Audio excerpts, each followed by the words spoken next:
What's up with it, YouTube? I'm sitting here in Oklahoma, headed to Missouri, taking my break. That oil cooler lines I put on, it was a successful job.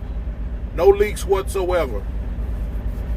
There was a driver in the yard having problems with the truck shutting down. They had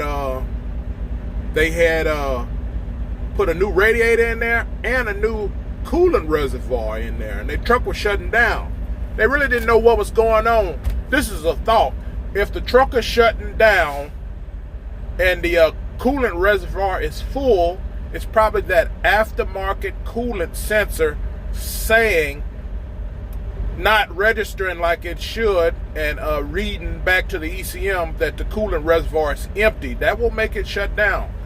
So I don't know if you watch my channel or not, but if you do, I kind of think maybe you do. You can bypass that coolant reservoir sensor by putting a fuse in the plug-in. Just put some kind of fuse in the plug-in and tape it up. You can bypass that. But after you bypass that, if you get low on coolant, you will not know. You will keep on down the road. You'll have to check it like a car.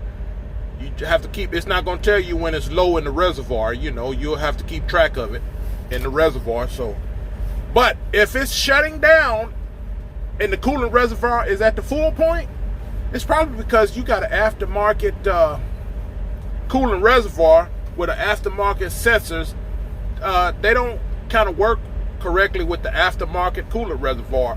I heard somebody at a dealership, Mac dealership, say it's because it's got something to do with the aftermarket coolant reservoir is a little bit thicker or something. It's not made exactly like the OEM coolant reservoir, so that probably could be your problem. So if your truck is shutting down and you full of oil, you got plenty of oil and you got plenty of coolant, it's probably because you got an aftermarket reservoir with an aftermarket coolant sensor. You can bypass that sensor, or you can go get the OEM coolant reservoir, which is about $600. It's your choice. And do at your own risk. This is just an opinion of mine. I'm fixing to eat, take my 30 break, and get on down the road. I'll holler at y'all later.